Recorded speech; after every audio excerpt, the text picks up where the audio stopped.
Here, this offensive line is trash. Yeah, you barely beat them.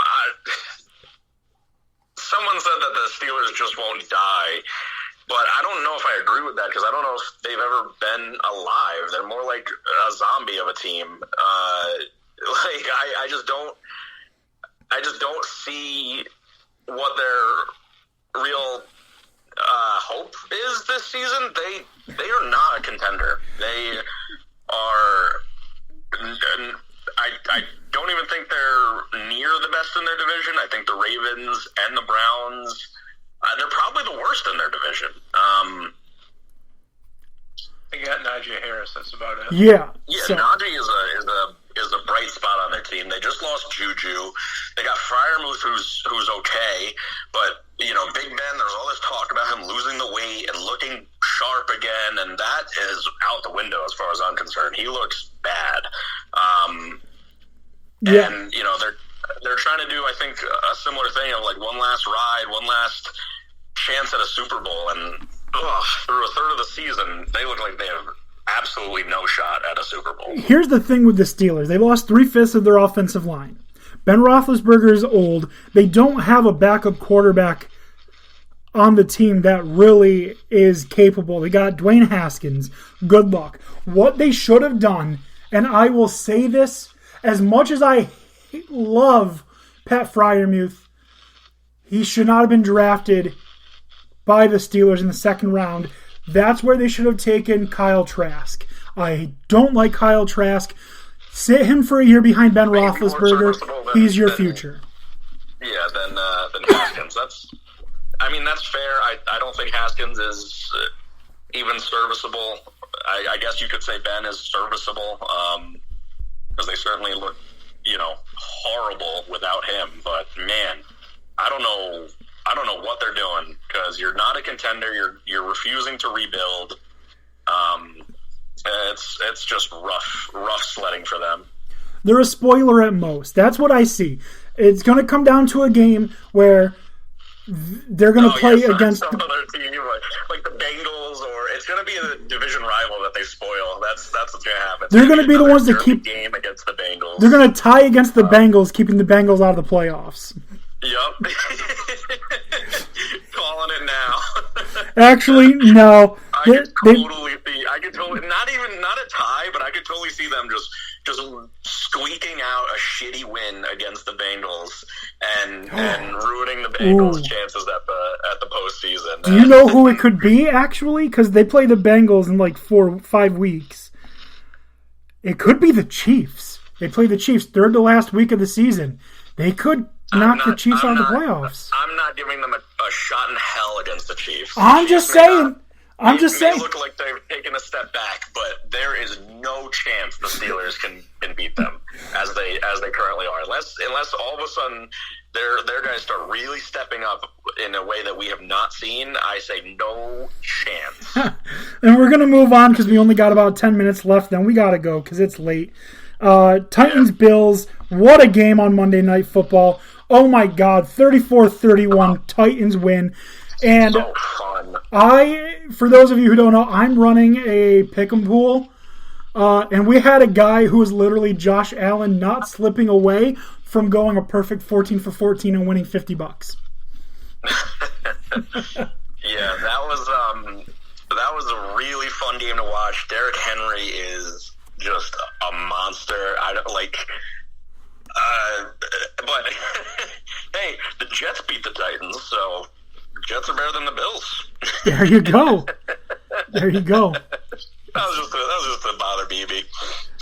No, we played Julio and AJ Brownless, the Titans, and I'm saying, man, it's a monster that needs you can't solely rely on Henry. He does almost everything for the team, but you need someone else to be able to take the top off the defense and make the defense worry about another piece. And A.J. Brown does that. Julio does that to a degree. But, he's not the player he once was. He's getting up there and constantly hurt. But, man, that was a fun game. I mean, they have Darrington Evans coming back. So everyone needs to watch out. Darrington Evans. Toby Tomlin, are you watching this game? I'm not. Darrington Evans is back. Oh, it's so good.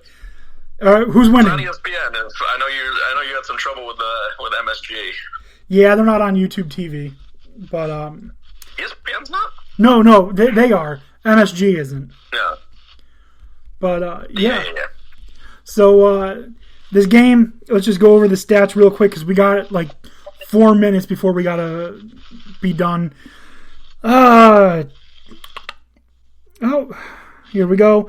Josh Allen, 353 yards, 3 touches, 1 pick. Ryan Tannehill, 216 yards, 1 pick, but he had a rushing touchdown. Devin Singletary, 5 How do you give Devin Singletary 5 carries? Dude's averaging 5.4 yards per carry, and you'll give it to him 5 times? What the fuck? I mean, I don't know. I don't think he's that good. I think he's very good. I think Zach Moss is better, and I think the Bills think that too. Zach Moss is better in certain situations. He's a bigger body, obviously, but Devin Singletary is a very good running back, and they really Devin Singletary for a reason. No, I think between the two, that's what makes them good. The problem is they don't get the ball. They got the ball combined 13 times. Like, how do you got Josh Allen, who's going to run the ball a lot. Like he's their running back and their quarterback. They had 23 carries.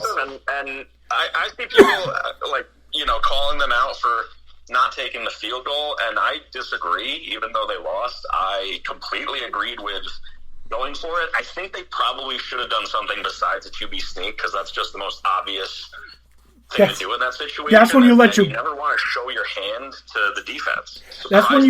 That's when you let one of your two big boys, Dawson Knox or Gabe Davis, go up for it.